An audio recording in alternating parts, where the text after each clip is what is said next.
In this section, we're going to be covering the idea of COA and ECOA. Now, what these acronyms stand for is COA is simply course of action.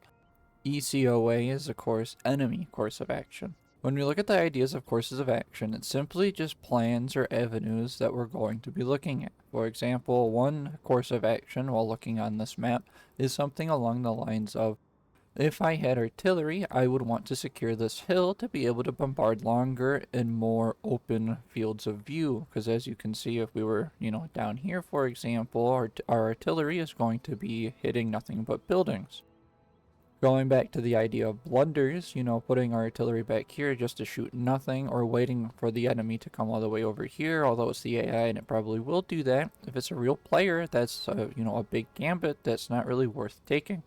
What would be better is if we had artillery. Getting this high ground will give us fields of view that we can get to have the artillery shoot at. Another course of action that we can look at, being nothing but infantry and some cavalry, is we can look at this entire map and say, well, depending on what troops the enemy has, we could go in here and have some defensive lines, forcing the enemy to try to rout us from the city. When we look at the ideas behind courses of action, we have to realize what exactly we're hoping to achieve by making a course of action. If we say our course of action is to do what we said originally in the ideas of holding this town and forcing them to push us out, that is simply just an idea. It is not a solidified plan. Unlike other sorts of strategic or tactical objectives, or even going as far back as mission intent. So when we look over this map, we could have multiple courses of action. For example, the first one, securing the town. If we had artillery, we could say something like securing the high ground, or even if they lack artillery, we too can secure this high ground. But when we look at the ideas of courses of action, it's able to change at any point throughout this battle. If we start pushing towards this hill and we realize we're being bombarded by artillery, then we're going to simply change to a different course of action, such as securing the town, hiding from artillery. So when we look at the ideas behind COAs, what we're pretty much getting at is just different routes to which we can achieve our objective.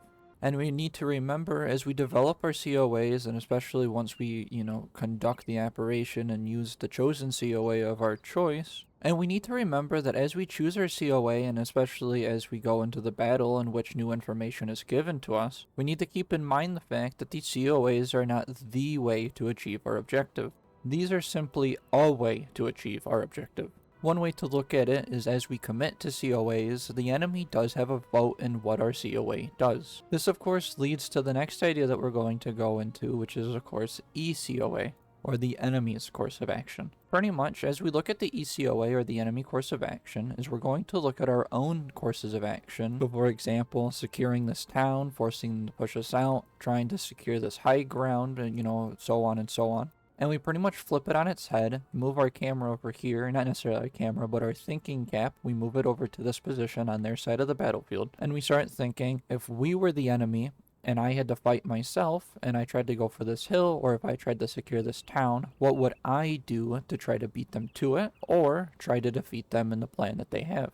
A good example in this one, which is something I'm going to be talking about in just a moment, is if I did want to take this hill and I was the enemy, I would simply bring more artillery, making their plan to sit on a big hill seem really dumb and really costly. So as we start this battle, let's remember our original course of action. We wanted to sit here on this hill and force them to fight an uphill battle that they were more than certain to lose. As we, however, look at the enemy army, since this is Total War, and the ideas of recon aren't as important in this one, we're able to see that they have not one, but two artillery batteries, so our original idea of what the enemy could do, placing, artillery to force us off of this open terrain, it seems to be happening, so what we have to do is we have to adjust our course of action. Originally, we wanted to take this hill and try to force the enemy to fight an uphill slog, but they have artillery, so this course of action is out of the question. So the thing that we're going to do is we're going to adjust our course of action. Now that we know who we're fighting, now that we know how it's going to probably be fought, especially with our lack of artillery, now we're able to make a more proper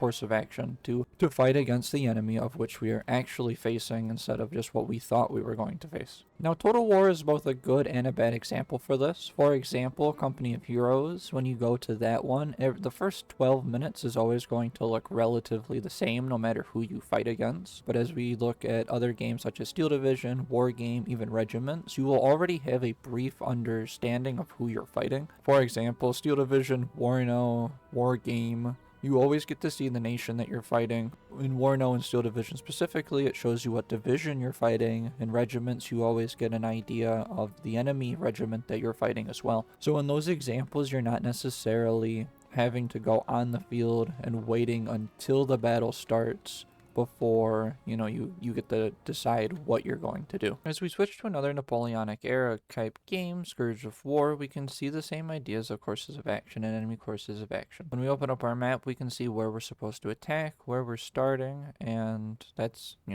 know what kind of troops that we have. So the first thing that we'll do is we'll take a look at what the enemy's most predictable course of action is in this type of scenario. If I was the enemy and I had to hold this terrain, what would I do is essentially the question that we're asking ourselves. Now, when we look at Scourge of War, there's a little bit of a gamble when we try to think of courses of action and especially enemy courses of action. As we open the map, we can see where we're supposed to attack, but the enemy is not going to really know where we spawn, right? They're not knowing where the enemy is probably going to come from. So what that means for us is as we try to think of how I would defend this, is probably going to look a lot different than how they might actually defend it, thinking how they have to kind of have 360 security in order to figure out where we're even coming from. However, what this actually does for us is a good thing. As we try to think of what we would do to stop ourselves, knowing, beforehand not only what forces we consist of, but also what direction we're most likely to come from, it allows us to put a greater emphasis on what might be needed to break through this little area here. Granted, this is where we want to go. And what that does is when we know who we are and where we're coming from, is that it makes us put a bigger emphasis on trying to put more troops here. Like, granted, this is where we want to attack. If I was me and I was attacking myself, I would be defending here a lot more because this is where I want to come from.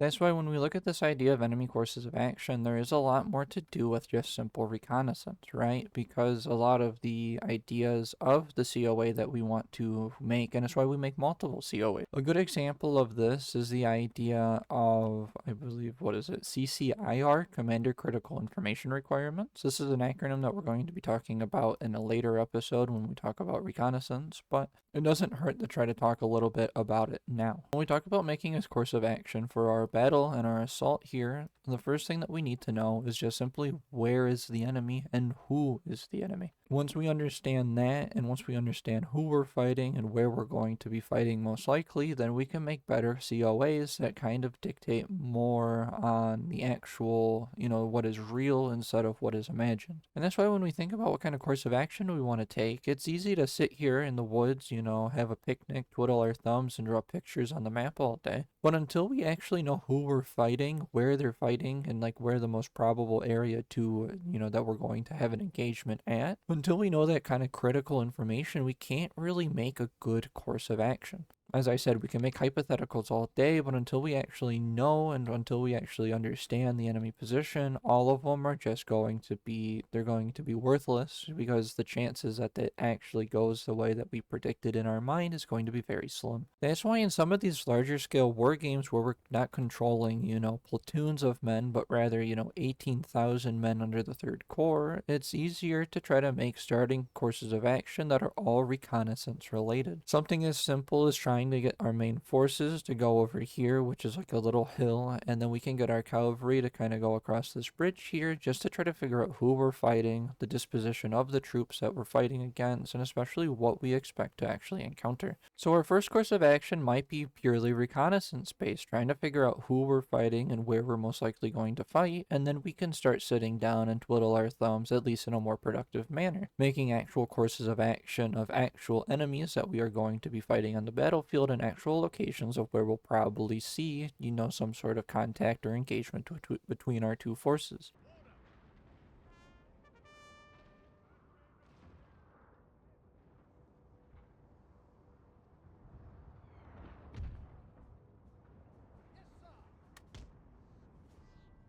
So as we go back to our original example of Total War Napoleon, I just kind of want to go and just kind of make it simple. So as of now, I've rambled for about 40 minutes. Hopefully this is going to become like a 10-minute video, but we'll see. But the main point that I want to come back to and just try to sum up everything with together is when we look at these huge battles that we're going to be fighting in and all these virtual war games, is just the basics of COA and ECOA. You know, when we think about our courses of action, and especially the enemy courses of action, it doesn't have to be something overly complicated. We don't have to pull out a map. You know, we don't have to take a picture of the map that we're about to fight on and start drawing on it all the possible routes and avenues and all these things that me and the enemy are about to do. However, when we start thinking about COA and ECOA, it's just good to have those kind of acronyms in the back of your head before you fight a battle, because it allows you to just start thinking just one step ahead. As I said, this kind of concept doesn't have to get more complicated than just simply thinking, this is where I want to put my artillery, this is probably where we're going to get engaged, and this is probably the composition of forces that I'm about to fight against. Especially when you look at games like Total War, Steel Division, Company of Heroes, Warno of course, when you look at all these games, you don't really need to pull out a spreadsheet before every battle to try to think of, you know, what you and the enemy are going to do, and different code words that you can whisper to yourself over the radio to try to change plans fight. However, when we start thinking about COA and ECOA and kind of more, you know, before battles, and we start using it more and more, it kind of becomes like a game of chess, where we start thinking about, if I do this, what will my enemy do? If my enemy does this, do I have any way to counter it? As I said, COA and the ECOA can become as complicated or as simple as we want it to be, and what it really comes down to is just how we view the battlefield and what we want to do in the battlefield. When we really start thinking about COA and especially ECOA, it can become as confusing or as simplistic as we want it to be. If we want to go the extra step and start making maps and, you know, detail every possible course of action for us and the enemy, that's perfectly fine. Personally, I've done that myself in Gravity Team Tactics. I used to, when I worked at a printing department, I would get my own maps printed and I would draw on it just to kind of give myself a little rendition of what there was to be. However, I myself am a giant nerd when it comes to military science and these type of strategy games, so to me that was, you know, fun. If you're just looking to up your game, just simply thinking about where the enemy is most likely to put artillery, most likely to use cavalry, or in more modern senses, where are tanks going to be hiding, where are anti-tank guns or ATGMs, depending on era, going to be hiding? These all of a sudden, especially like, where am I going to hide my people? If I hid my people here, where, you know, how would I assault it? You know, just thinking of this just gives you an extra layer of depth whenever you start fighting a battle in any sort of war game out there.